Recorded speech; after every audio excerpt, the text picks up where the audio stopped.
नमस्कार मित्रांनो, स्वागत आहे तुमचं GTV 192 YouTube चॅनल मध्ये।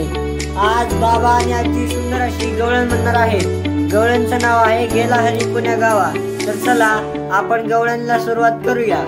गेला बाई गावा उडतो डोळा, डोळा बाई गावा गमती कुंजवली वाला, असावा तिथे नंदलाला, कुणी जा नाम कुंदाला, दिवा वेळा पिसा झाला, हरीचा शोध कुणी लावा, उडतो डोळा, डोळा बाई डावा, उडतो डोळा, डोळा बाई डावा, उडतो डोळा, डोळा बाई डावा, कधी गगले आजवरती जग नजरे आड कृष्ण मूर्ती, तिला गगले आजवरती नजरे आड कृष्ण मूर्ती, हरीचा शोध कुणी लावा, उडतो डोळा, डोळा बाई डावा।